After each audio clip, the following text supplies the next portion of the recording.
재밌는 돈에 관련된 연구들이 정말 심리학에는 정말 끝없이 많아요. 정말 너무너무 많은데 사실은 저는 박사과정 끝나고 박사 논문도 돈이었어요.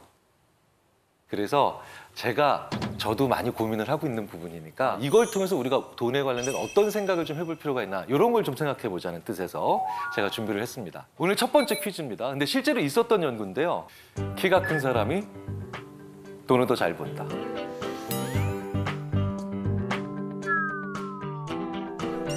갑자기 한승현님 갑자기 굉장히 속상해하시고 지상렬님 굉장히 지금 뿌듯해하시고 계신데 O라고 생각하시는 분 한번 손들어 주십시오. O, 네, 좋습니다. 네, 좋습니다. 네. 자, 그럼 X라고 생각하시는 분 손들어 주십시오. 네, 좋습니다. 내리시고요. 네. 근데 윤소희님은 갑자기 막 굉장히 강력하게 X 막 이렇게 하셨는데 키가 보통 좀 큰 편에 해당하시는데도 이렇게 X에 손드신 이유가 뭘까요?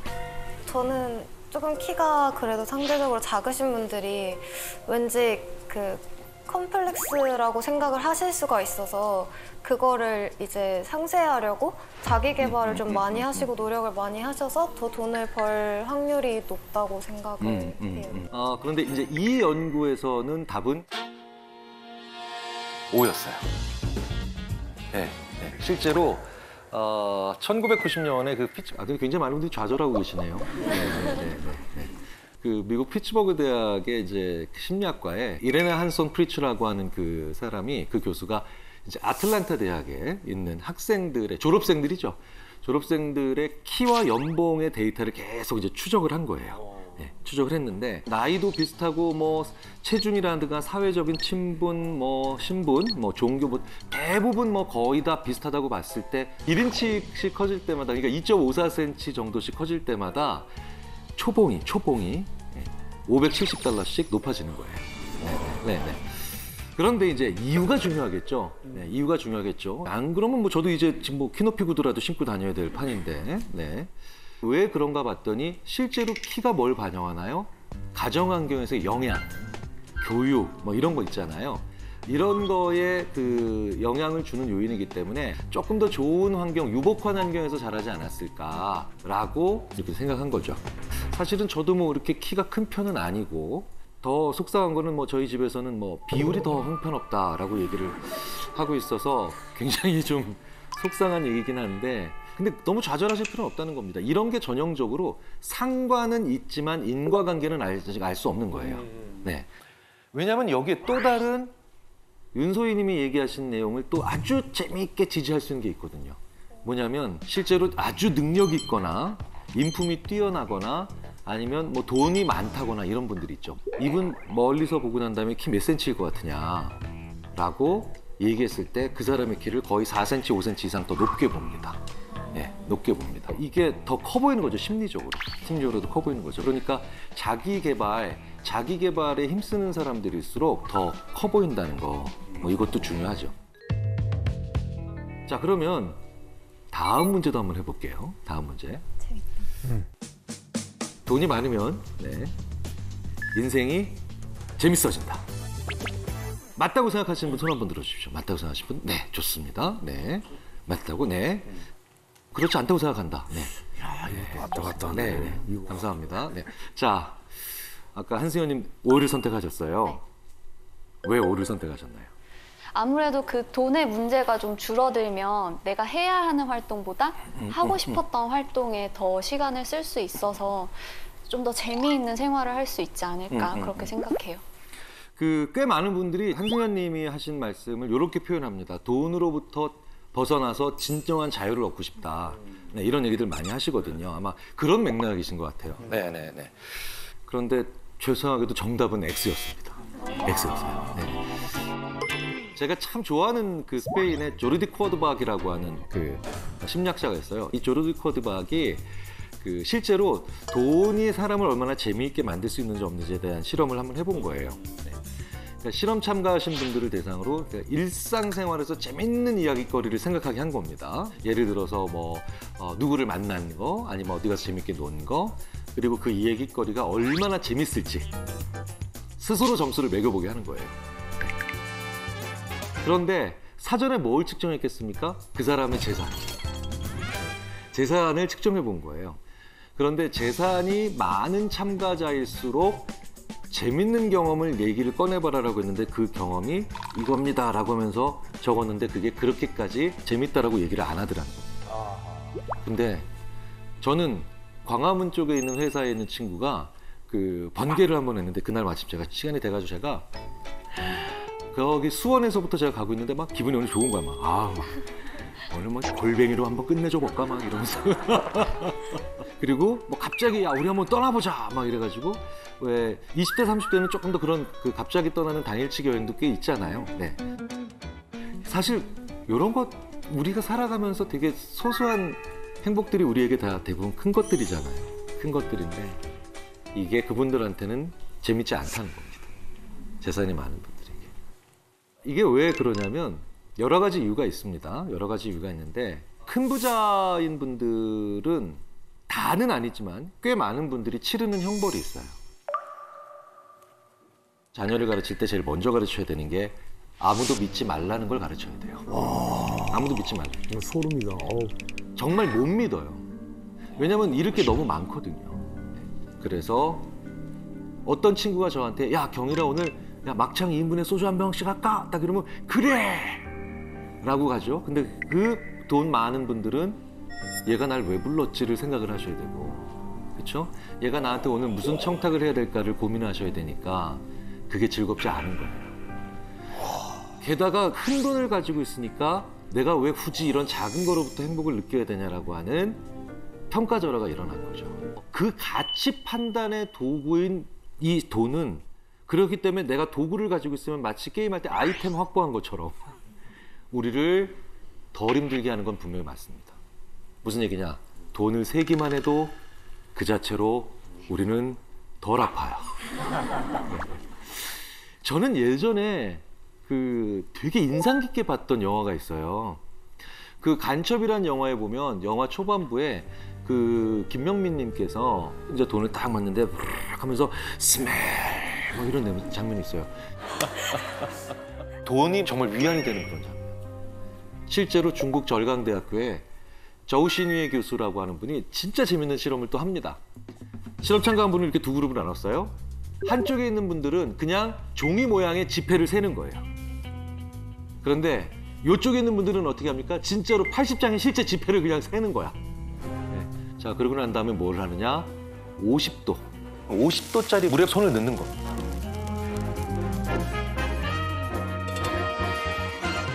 그런데 결과가 아주 재밌게 나왔다는 거죠. 뭐냐면 그냥 이렇게 80장의 지폐 크기의 종이를 셌던 분들은 손을 딱 담갔을 때 아 뜨거워 하고 다 돈 뺐어요. 네. 실제 돈을 셌던 분들은 네. 어떻게 나오느냐?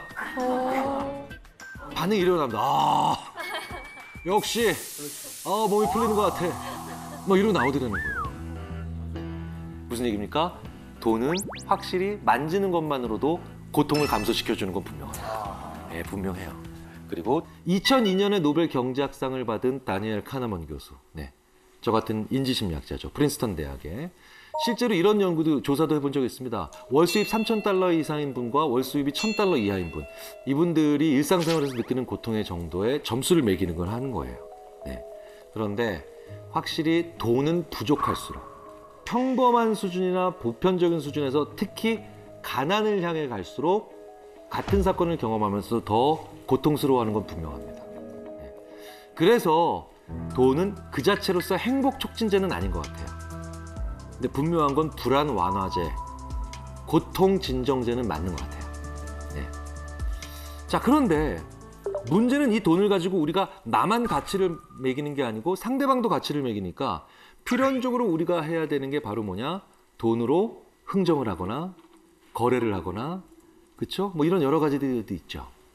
혹시 어떤 나만의 어떤 뭐 흥정이라고 하는 거는 좀 그렇지만 어떤 거래에 있어서 나는 이런 또 나만의 또 그런 기술이 있다. 뭐 어떤 게 있을까요? 저는 제 인생에서 계약서를 처음 썼던 나이는 사실 미성년자였어요. 그렇구나. 네, 그래서 제가 주도권을 가지고 처음으로 계약을 하기 시작했던 거는 20대 후반이었단 말이에요. 그래서 너무 무섭고 돈 얘기하는 것도 어렵고 이랬는데 그때 지인분이 이제 흥정의 기술이라고 알려주셨던 게 이제 원하는 것보다 무조건 더 높게 불러서 네, 그쪽에서 뭐라고 피드백이 오면 약간 쿨한 척, 양보하는 척하면서 성사를 시켜라 이런 조언을 좀 받았었어요. 지금 말씀하신 쪽에 그 심리학에서 그 유명한 그 앵커링 단내림 효과.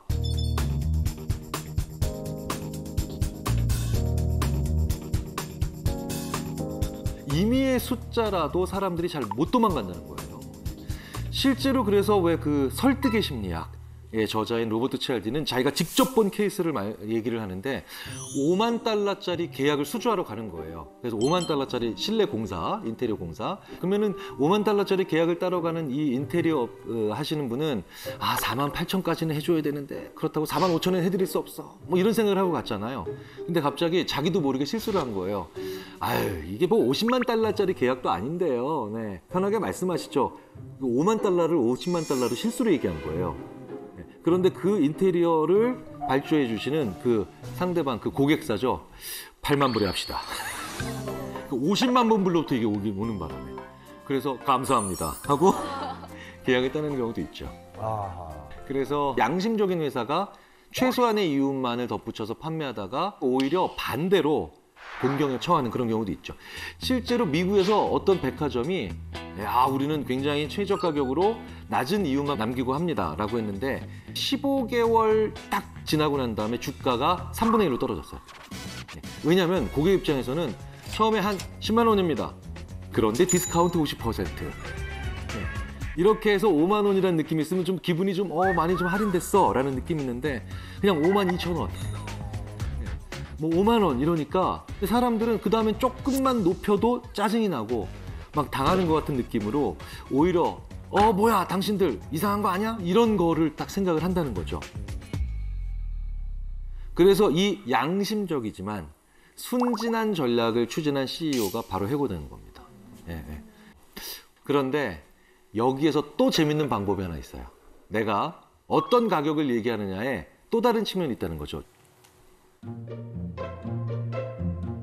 지금 요 집이 있습니다. 요 집이 있는데요. 여기 계신 분들한테 이 단독주택을 판매하셔야 돼요. 주변 시세를 고려했을 때 한 10억은 받아야 되겠다라고 생각을 하신다면 여기 계신 분들께 얼마를 먼저 제시하시겠습니까? 얼마를 먼저 제시하시겠습니까?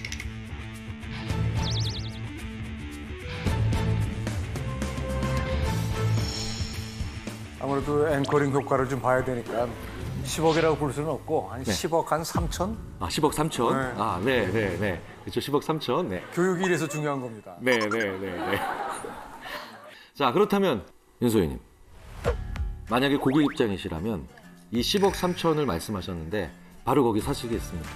10억 한 3천?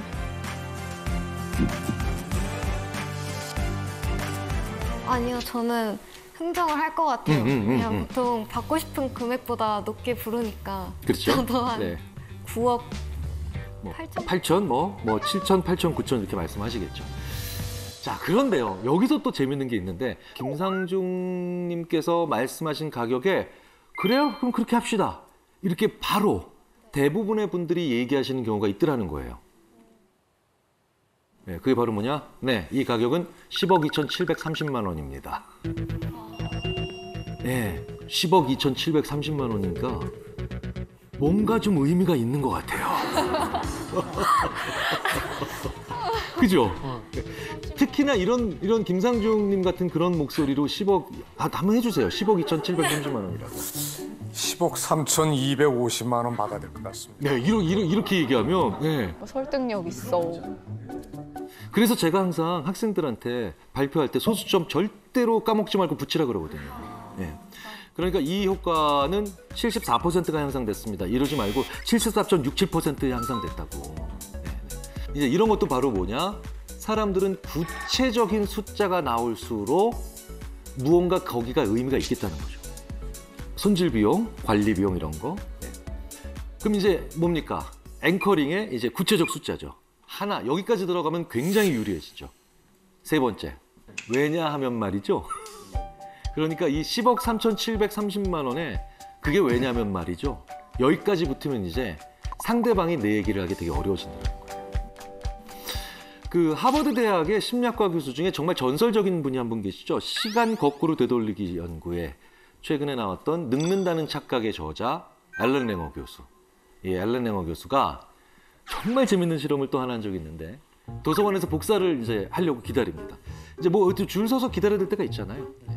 기다리는데 누군가가 먼저 가서 자기가 먼저 좀 복사를 해야 되겠다고 얘기를 하게 만드는 거예요. 그래서 암소리 해놓고 실례합니다 해놓고 제가 5장만 복사하려고 하는데 먼저 복사해도 될까요? 이렇게 하면 줄 서서 기다리고 있는 사람들이 당신 먼저 하세요. 이게 얼마나 양보를 하냐는 거죠. 이게 바로 뭐냐, 이제 평균적으로 얼마나 해주는가를 보려고 하는 거죠. 60%의 정도 사람들이 허락을 합니다. 그런데요, 이렇게 하면 94%까지 올라가요. 제가 복사기를 먼저 써도 될까요? 여기까지는 똑같죠? 왜냐하면 급한 일이 생겨서요. 네. 그러면 94%가 오케이 하더라는 거예요. 그러니까 이게 그다지 뭐 대단한 이유가 아니더라 하더라도 because 왜냐하면이 붙으면 된다는 거예요. 그럼 사람들이 뭡니까? 이유가 있겠지. 그런데 진짜 웃긴 건 제가 복사기를 먼저 써도 될까요? 왜냐하면 제가 복사기를 지금 해야 되니까 써야 되니까요. 똑같은 얘기를 반복한 거죠. 93% 같다는 거예요. 왜냐하면 실제로 사람들은 그러니까 왜냐하면만 들었어. 그래서 실제로 안구 운동 추적 장치로 실제로 사람들이 문장을 읽을 때 뭘 주로 보느냐 봤더니 실제로 영어에서는 because가 있는지 없는지를 자꾸 확인한다는 거예요. 네. 그래서 왜냐하면은 꼭 붙여야 돼요.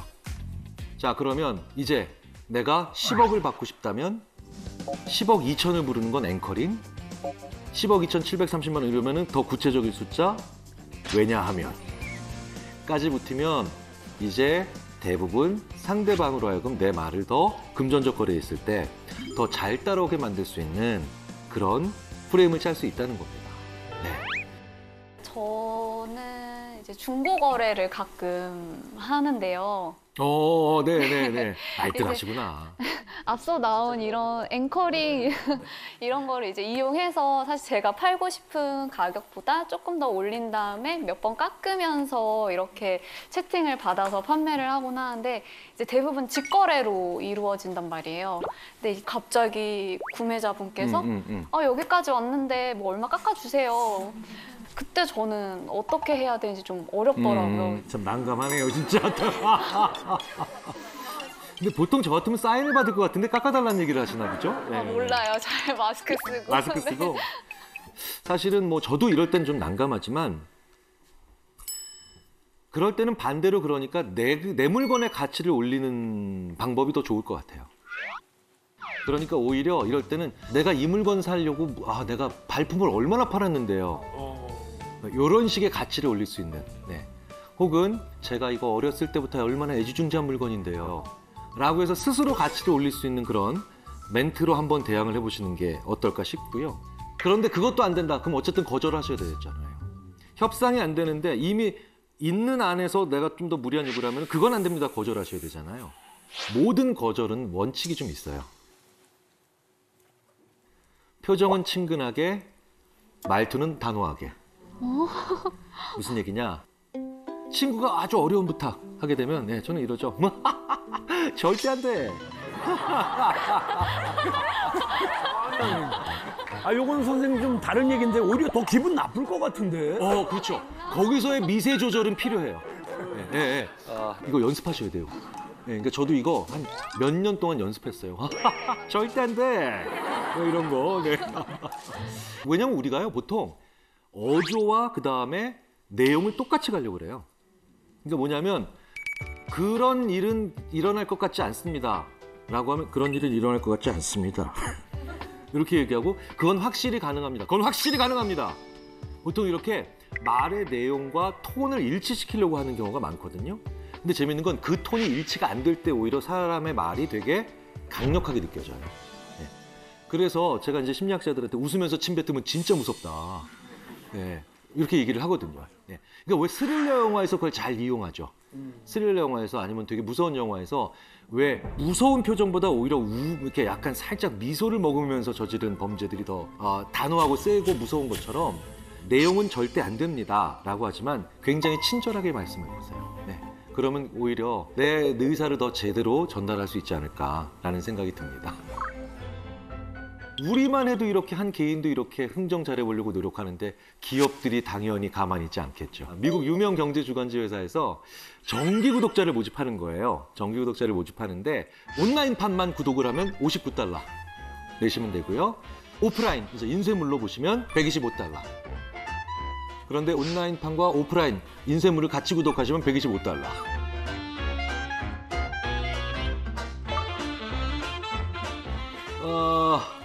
설마니 여기서 B를 선택하시는 분은 안 계시겠죠. 그렇죠? 네. 아마도 A 선택하시거나 C 선택하시거나 둘 중에 하나로 갔을 겁니다. 재밌는 건 이 연구를 MIT라는 세계 최고 명문의 대학생들에게 했다는 겁니다. 당연히 이 친구들도 바보는 아니니까 B를 선택한, 가운데 옵션을 선택한 사람들은 없죠. 16%가 A, 84%가 C, 세 번째. 네. 근데 아무도 선택 안 할 이 B라는 선택지를 근데 왜 만들어 놓은 걸까요? 네. 그래서 선택지를 없애봅니다. 어유 재밌네. 네. 이 두 가지 선택지만 놓고 보면 사람들이 과연 세 가지 놓고 봤을 때처럼 16, 84로 나뉘느냐? 아니라는 거예요. 이렇게 두 가지만 놓고 보면 A 선택을 한 사람들이 68%, 그리고 C는 32%.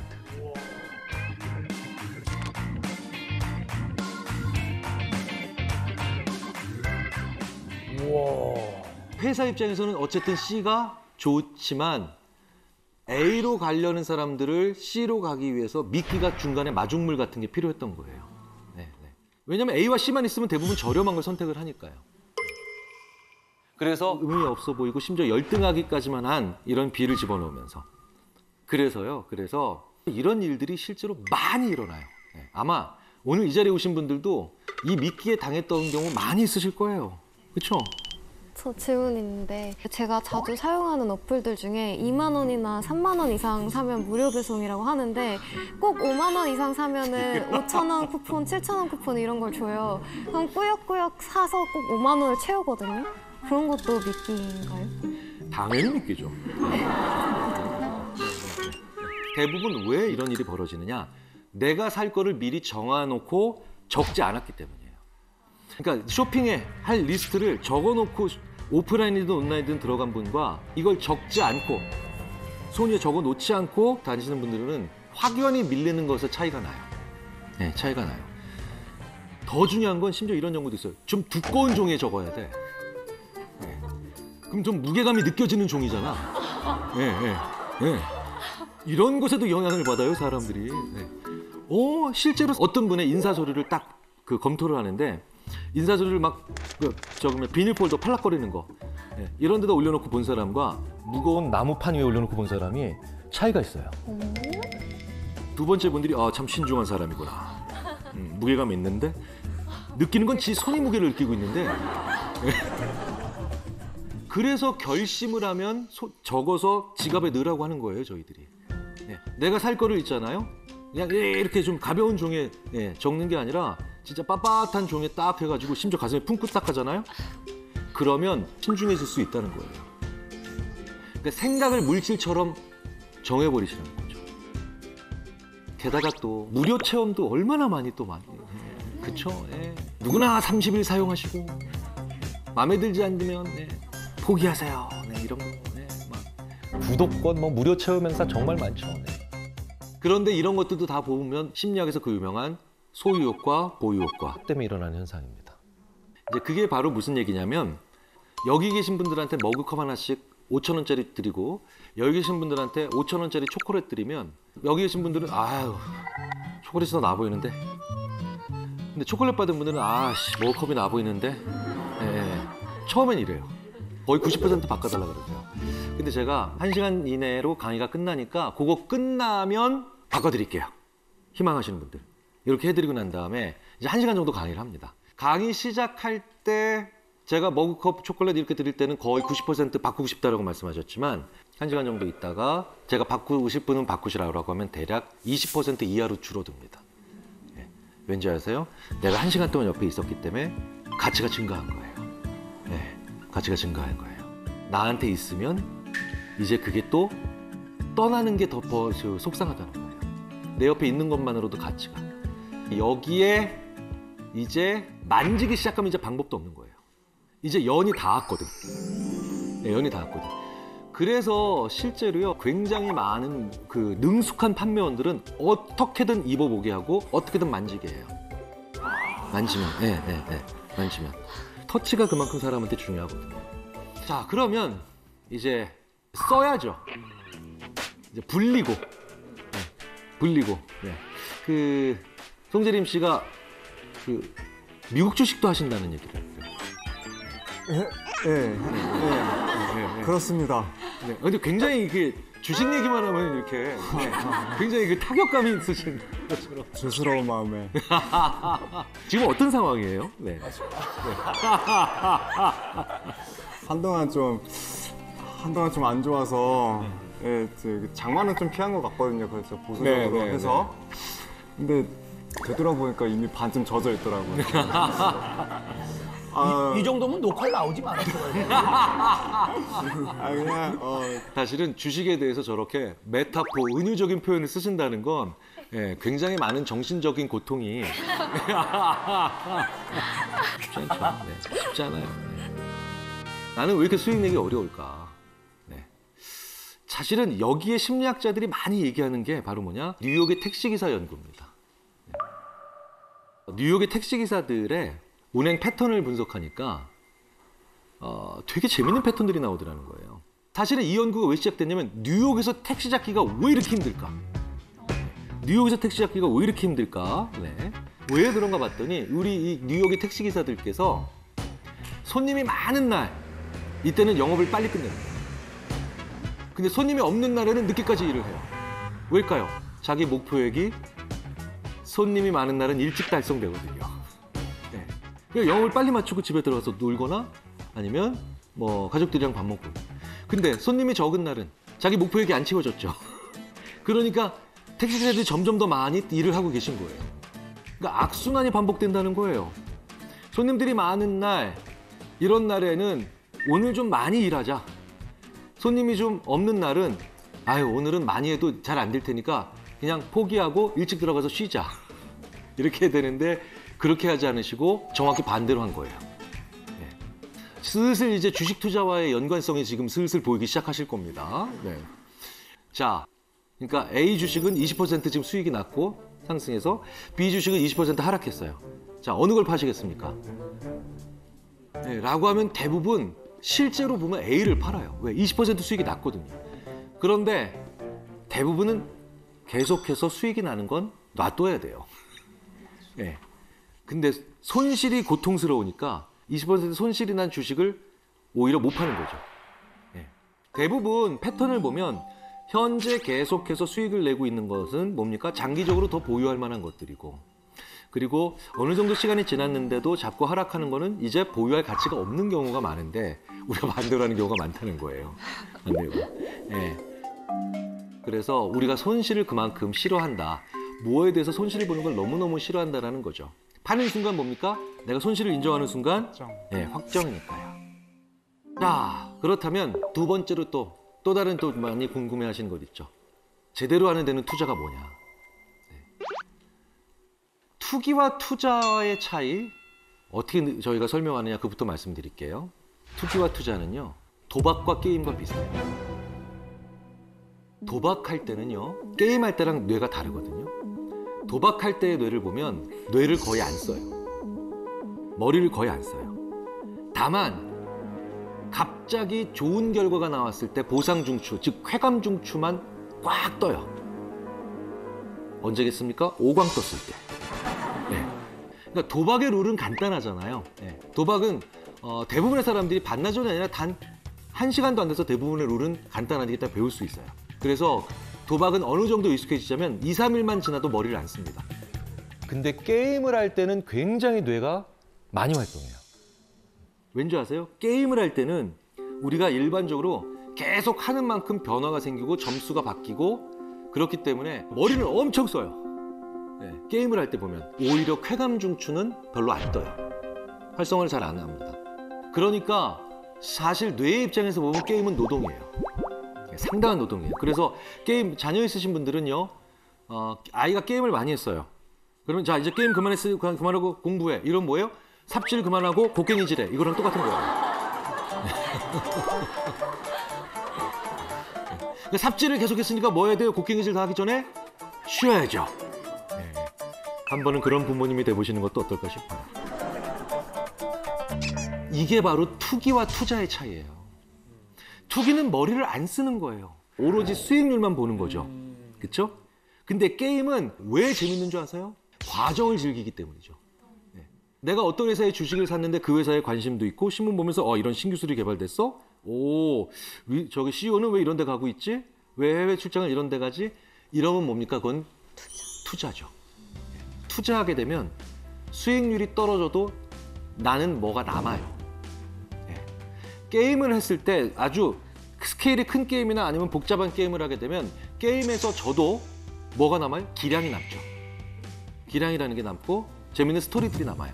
우리들이 소비할 수 있는 것들이 되죠. 바로 그렇게 무언가를 샀고 그 다음에 내가 지켜보는 과정에서 그런 여러 가지 피드백을 받을 수 있는 그런 상황이 있으면 그게 내가 바로 투자를 해나가면서 세상에 대해서 알아가는 과정입니다. 알아간다는 거. 그게 바로 투기와 투자의 차이입니다. 여기다가 이제 제일 중요한 건 뭐냐? 나의 루틴까지 만들면 진짜 좋은 거예요.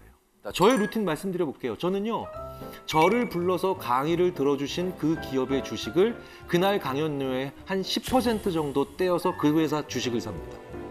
예. 왜냐면 심리학자 불러서 강의 들을 회사는 안 망한다예요.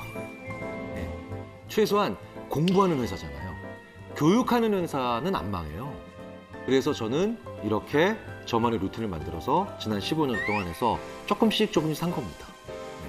이게 바로 무슨 얘기냐? 매번 내가 조금씩 산다. 소액씩 정기적으로 투자한다. 말은 쉽지만 절대로 안 되잖아요.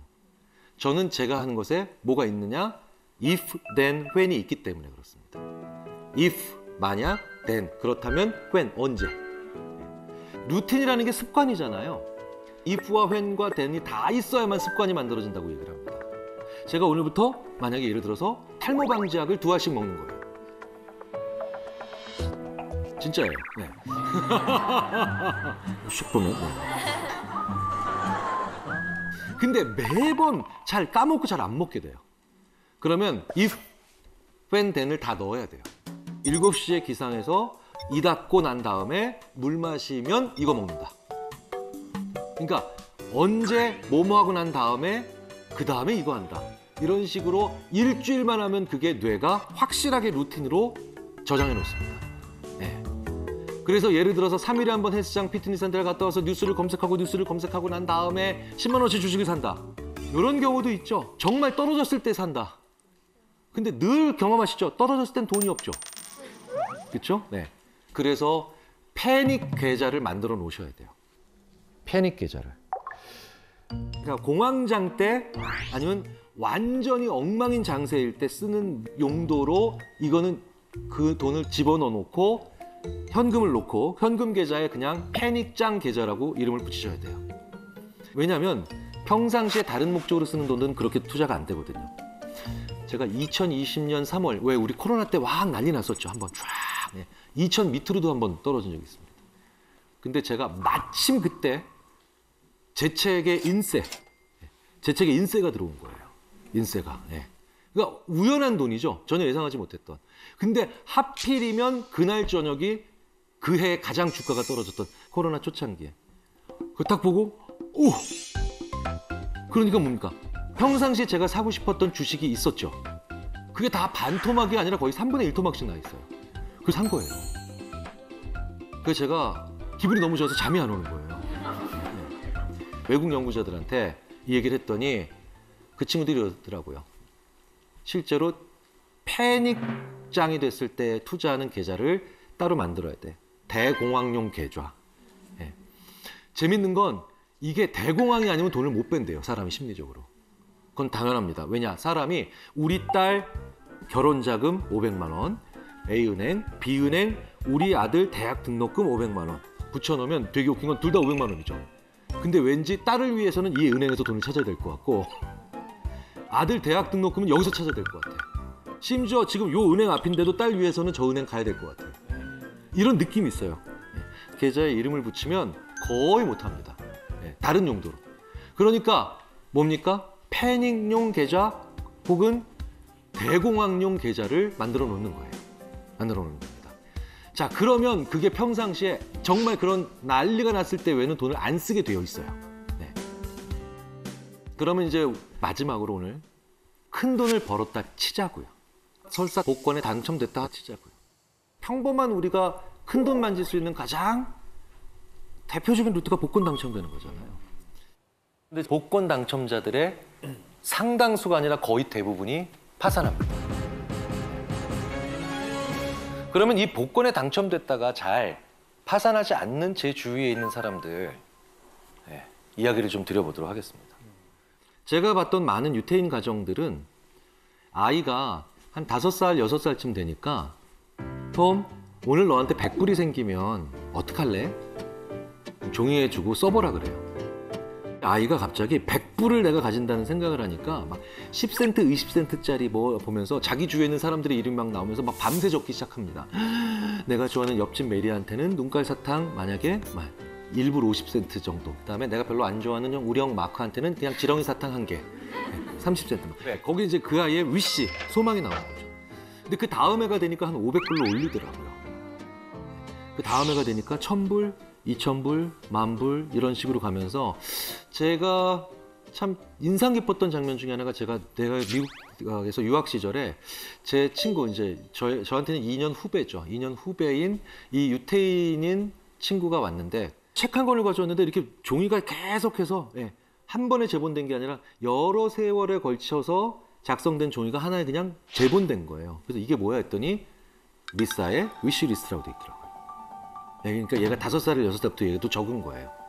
그리고 마지막에 1억 불이 들어가 있습니다.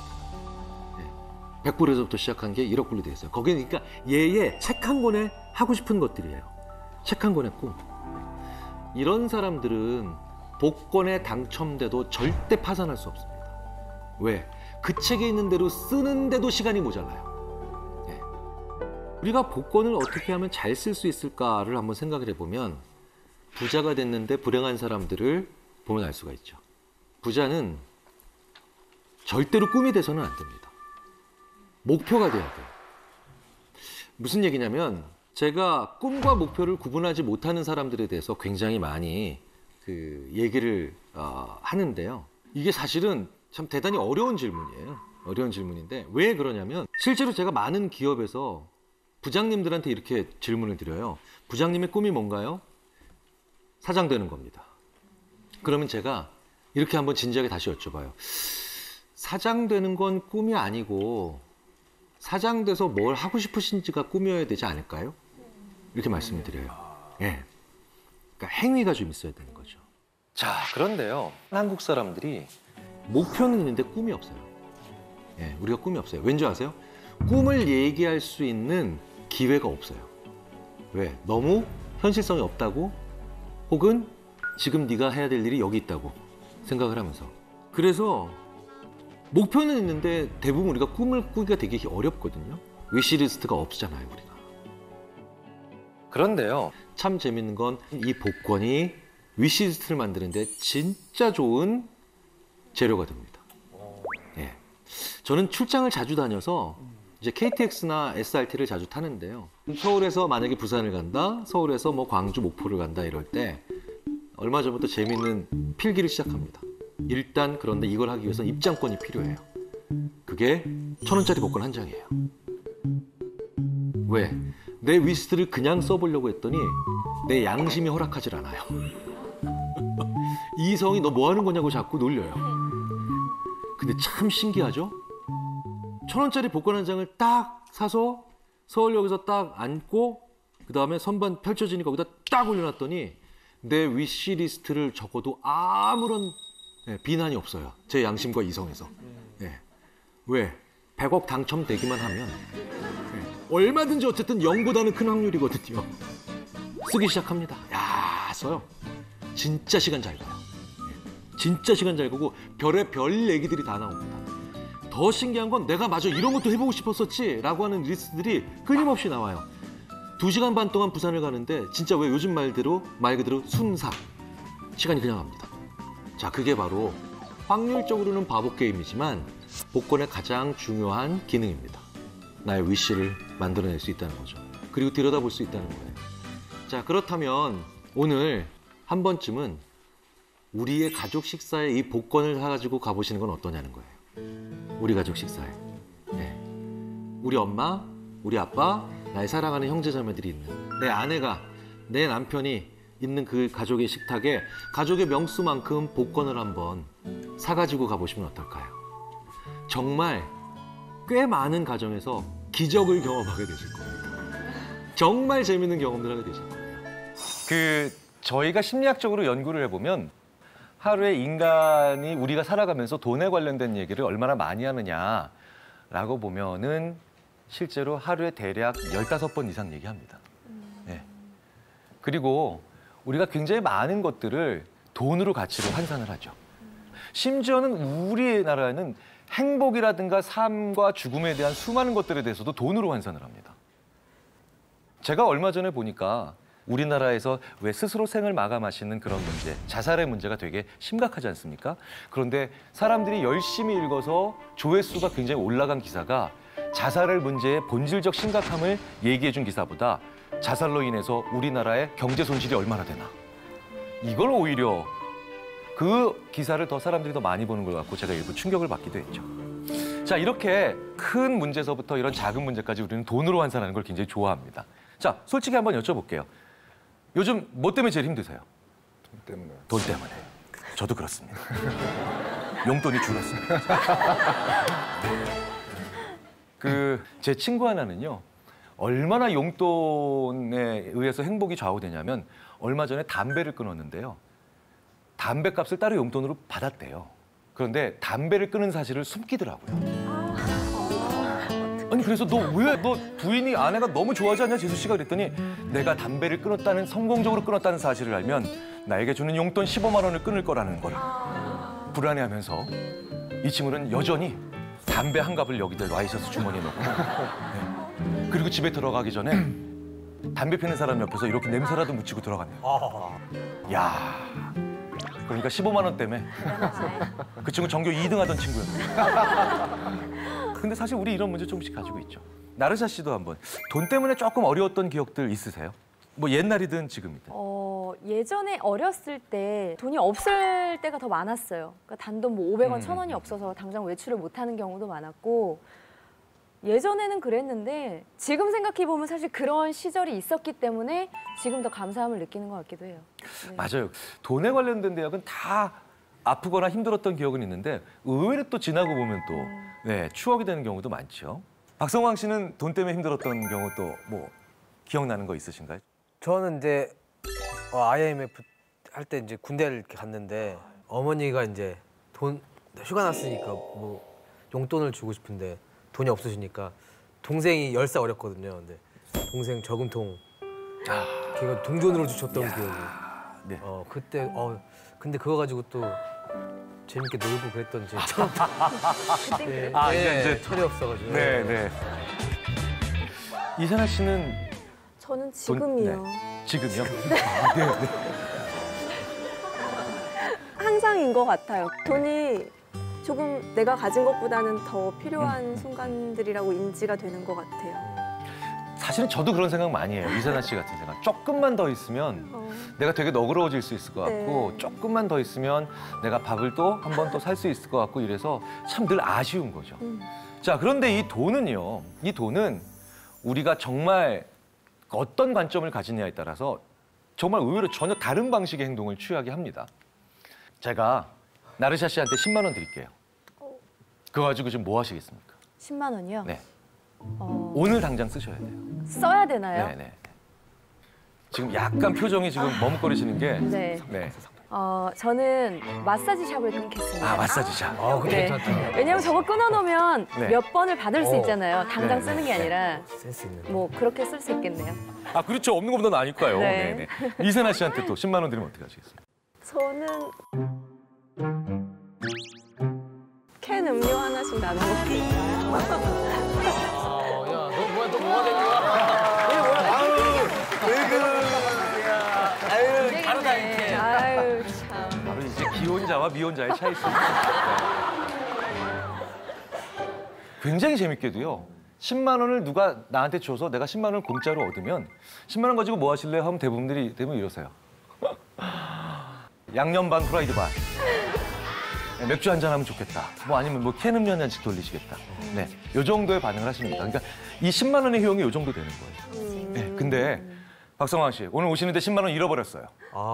네. 이 10만 원 가지고 할 수 있는 일이 갑자기 한 2배는 더 생각나죠. 그렇지 맞아. 네. 할 수 있었을 맞아. 텐데. 야, 10만 원은 설렁탕에 몇 그릇이야. 네. 야, 이게 캔은 심지어는 뭐 A4지가 몇 권이야, 몇 장이라고 얘기하시는 분도 계세요. 무슨 얘기입니까? 10만 원의 효용이 늘어났어요. 10만 원의 효용이. 그런데 이 현상은 2002년에 노벨 경제학상 받는 이론이 돼요. 2002년 노벨 경제학상 수상자가 프린스턴 대학 심리학과의 저 같은 인지심리학자 다니엘 카네만 교수인데요. 이 다니엘 카네만 교수의 이론의 거의 3분의 1이 지금 말씀드린 내용입니다. 인간은 같은 돈이라 하더라도 내 지갑으로 들어올 때, 즉 획득할 때 내 지갑에서 나갈 때보다 더 가치를 작게 느끼고 그리고 내 지갑에서 나갈 때 그 효용을 더 크게 느낀다. 자, 무슨 얘기냐? 제가 송영규 씨한테 동전 던지기 게임을 제가 제안합니다. 제가 동전 던져서 앞면 나오면 제가 5천 원 드릴게요. 뒷면 나오면 저한테 3천 원 주세요. 하시겠습니까? 할 것 같은데요. 그렇죠. 네네. 왜냐면 제가 얻는 게 많아요. 5천 원 2분의 1, 동전 2분의 1. 자, 그런데 박성광 씨. 네. 제가 같은 게임을 제안합니다. 대신 판돈을 좀 올려볼게요. 동전 던져서 앞면 나오면 제가 5억 원 드릴게요. 뒷면 나오면 저한테 3억 원 주세요. 없는데. 현금 바로 묶고 해야 돼. 그렇죠. 못하게. 그건 약간의 네, 그건 두려움이. 근데 이게 경제학에서 얘기하는 기대가치가 아까 송영규 씨한테 제안했던 게임은 1,000원짜리 게임이에요. 기대가치. 그런데 제가 박성광 씨한테 제안했던 게임은 기대가치 1억 원짜리 게임입니다. 못한다는 거예요. 기대가치가 훨씬 더 늘어났는데도 이 게임을 못한다는 겁니다. 획득할 때보다 손실할 때 그게 더 커 보인다는 거예요. 예. 그래서 이 관점이라는 게 돈에 있어서 이만큼 무섭다는 거죠. 실제로 돈은 관점을 조작해서 시작한 겁니다.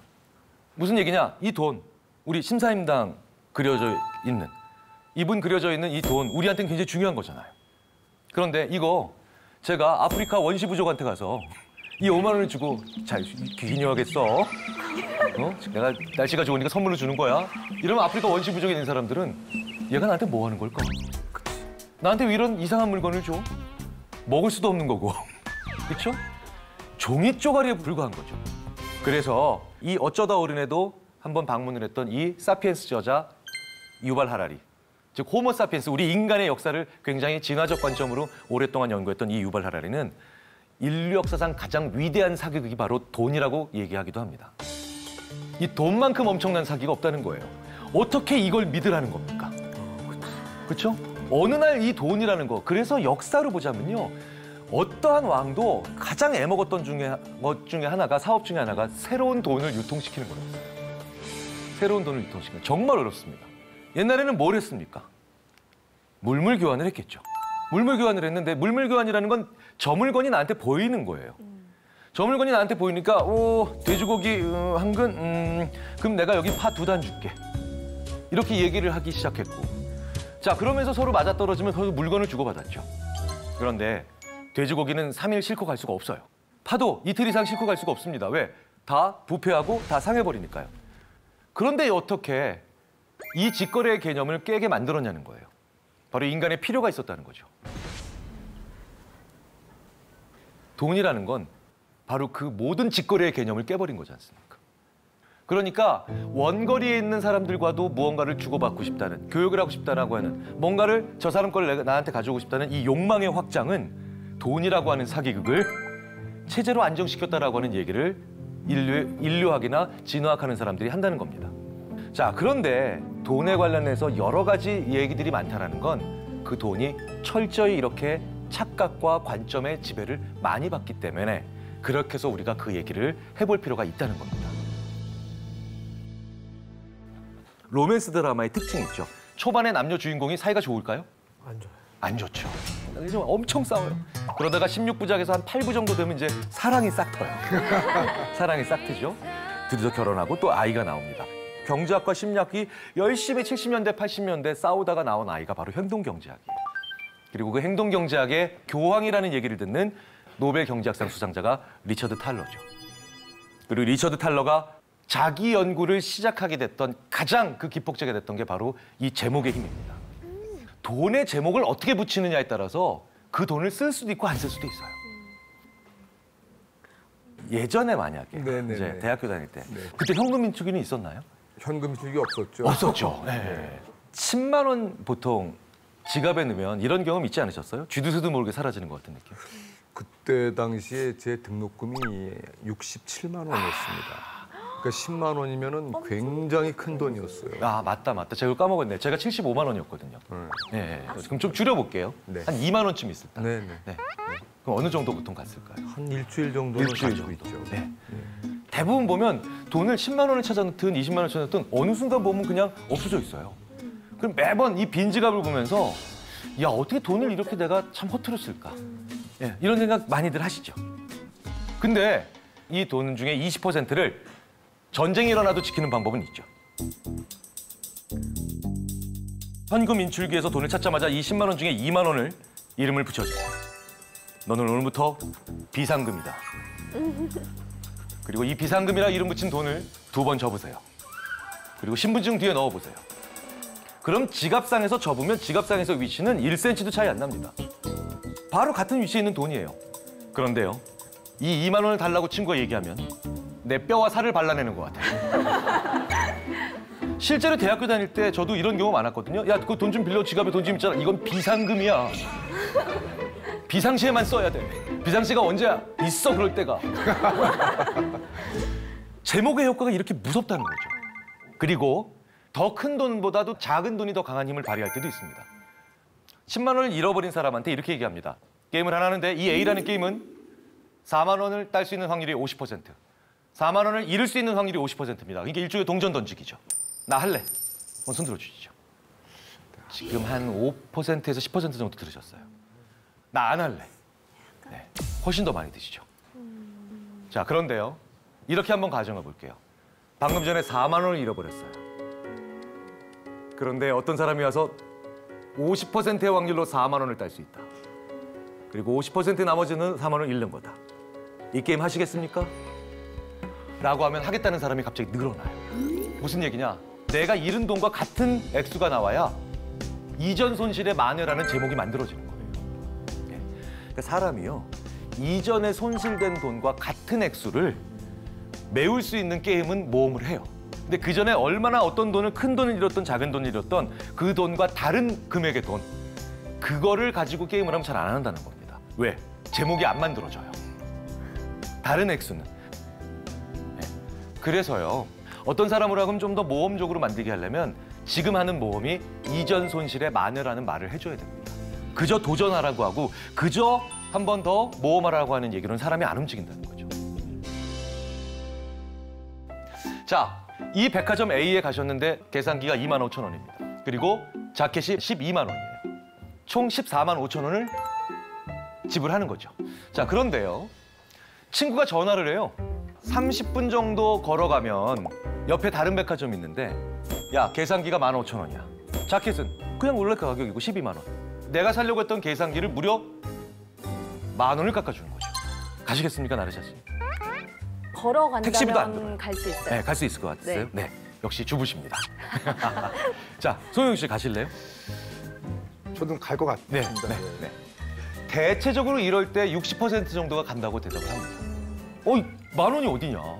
네. 근데 재밌는 건요, 계산기 가격은 그대로인데 자켓을 10,000원 깎아준다 그러면 사람들이 거의 안 간다 그래요. 자, 두 경우 모두 14만 5천 원을 써야 되는데 13만 5천 원만 쓰는 거잖아요. 자, 왜냐면 각기 다른 제목에서 할인율이 달라요. 2만 5천 원짜리를 1,000원 깎아줘서 15,000원에 팔면 거의 30-40% 이상 디스카운트가 되는 거죠. 그런데 12만 원짜리 자켓에서 10,000원 깎아준다는 건 10%도 안 되는 디스카운트입니다. 그래서 기분이 별로 내키지가 않아요. 자, 이렇게 치자면 바겐 세일이 얼마나 무서운 건지 아시겠죠? 백화점에 가셔서 택 보시면 디스카운트 레이트, 즉 할인율 보시는 순간 이미 지는 거예요. 그러니까 영리한 고객이 되시려면 어떻게 됩니까? 택을 보기 전에 가격을 먼저 매기셔야 돼요. 내가 이 물건은 50만 원이면 산다. 근데 60만 원이면 안 살 거야. 택을 보시기 전에 이렇게 가격의 가치를 매기시면 그 물건이 70만 원인데 95% 세일이라고 해도 조금도 감사하지 않습니다. 그런데 우리는 그걸 하지 않은 상태에서 그냥 무작정 백화점에 들어가면 그렇죠? 언제나 나오는 최종 정리 세일. 고별전 딱 이래가지고 90% 세일을 하면 감사합니다. 오늘 저에게 이런 행운 아니라는 거죠. 그렇죠? 우리 인간은 참 관점에 따라서 돈을 달리 봐요. 이걸 리차드 탈러에게 영감을 준 연구자인 이 다니엘 카네만이 예전에 그래서 재밌는 곡선, 아주 유명한 곡선을 하나 보여주죠. 이 손실과 획득의 곡선입니다. 아무것도 없는 사람이 100만 원이 생겼어요. 그럼 굉장히 좋겠죠. 그런데 그 다음에 또 다른 100만 원이 생겨서 200만 원에 가면 좋기는 한데 뭔가 좀 지난번보단 세요. 무슨 얘기입니까? 곡선이 점점 완화가 되죠. 제가 만약에 대기업의 명예회장님께 돈이 몇 조씩 되시는 분한테 제가 옆으로 쓱 가서 5만 원짜리도 아니고 10,000 원짜리를 100장을 꼽아서 두툼한 편지 봉투에 넣어가지고 이렇게 싹 안주머니에 넣어주시면 이 명예회장님은 무겁네. 좀 치우시게나. 이렇게 할 수도 있잖아요. 그래서 사람은 같은 금액이라도 이렇게 더 많아지면서 더 둔감됩니다. 손실도 마찬가지예요. 근데 손실은 문제가 하나 있죠. 급격하게 기울기가 기울어요. 그래서 우리는 같은 금액이라도 100만 원의 획득보다 100만 원의 손실이 훨씬 더 그 금액이 크게 느껴지죠. 제가 누군가에게 200만 원을 줘야 됩니다. 이 그래프에 의하면 100만 원으로 2번 주는 게 나을까요? 200만 원 한 번에 주는 게 나을까요? 그렇죠. 100만 원으로 2번 주는 게 낫죠. 왜? 생각해 보세요. 아무것도 없는 상태에서 100만 원 주면 요만큼 좋아하죠. 그리고 좀 이따가 다시 100만 원 주면 다시 또 극한 만큼 좋아하죠. 200만 원 한 번에 주면 그 높이가 그만큼 상승하지 않잖아요. 그래서 인간은 작은 행복을 여러 번 느끼는 게 제목이 여러 개라서 좋을 수밖에 없어요. 네. 좋아, 그러면 한 번에 주지 않고 100만 원을 2번 나눠주면 좋아한다 그러니까 1원을 200만 번 주면 어때? 짜증나죠? 아니, 돈 갚을 때도 그런 친구들 있어요. 10만 원 빌려줬는데 5천 원씩 20번 갚는 친구들 있어요. 예. 근데 왜 이런 거는 별로 안 좋아하느냐는 거죠. 우리 마음에는 부킹 프라이스라는 게 있어요. 그러니까 부킹 프라이스는 뭡니까? 내 마음의 장부에 기입할 수 있는 가격이죠. 받았다고 치는 최저 금액이에요. 이런 거 있잖아요. 삼촌이 세뱃돈을 줬는데 500원 줘요. 그럼 우리 받았다고 안 쳐요. 그렇죠? 그거보다 더 적게 받으면 사람들이 불만족하다는 거예요. 짜증난다는 거예요. 그러니까 그 부킹 프라이스를 넘어서는 수준으로 줘야 되겠죠. 여기서 재미있는 국가별로 차이가 벌어지죠. 자, 우리나라는 얼마 만에 한 번씩 급여 받습니까? 한 달. 한 달에 월급제죠. 그런데 꽤 많은 유럽 국가들은요, 주급제예요. 지금 급여 생활하고 계시는, 봉급 생활하고 계시는 분들한테 여쭤볼게요. 일주일에 한 번씩 4분의 1로 잘라서 나눠줘요. 짜증나죠? 받은 것 같지도 않죠? 제목의 개수가 한계라는 거죠, 월급은. 근데 4번 내로 나눠 받아도 괜찮다는 건 이 사람들이 제목이 더 많은 거예요. 돈의 제목이. 그래서요, 특히 북유럽 사람들은 저희가 보기엔 작은 걸로도 많이 행복해요. 왜? 주급받아서 그때 뭐하고 주급받아서 뭐하고 하는 거야. 사실은 그러니까 이 사람들은 한 달에 4번 기분 좋아지잖아요. 부킹 프라이스를 좀 낮춰야 돼요, 우리가. 사실은 행복해질 수 있는 중요한 방법 중에 하나가 바로 나를 행복하게 만들 수 있는 작은 것들의 리스트가 많아야 된다는 겁니다. 그래서 재밌는 연관성이 있죠. 위시리스트 아시죠? 위시리스트를 받아보면 우리나라 사람들은 위시리스트가 다 이거예요. 빌딩, 건물주. 네. 그렇죠? 사실 자질구레한 여러 가지를 위시리스트로 가지고 있는 사람들일수록 부킹 프라이스가 작겠죠. 내가 1,000원짜리 뭘 먹어도 행복하고 그다음에 5,000원 정도 되는 음식을 뭐 하나든 맛있게 먹을 수 있는 사람들은 내가 1,000원, 5,000원 받을 때마다 그래도 장부에 기입한다는 거예요. 받았다고 친다는 거죠. 그러니까 만족과 행복의 빈도가 높아지잖아요. 행복은 강도가 아니라 빈도라는 거지 않습니까? 그래서 내 위시리스트를 한번 확인해 보실 필요가 있어요.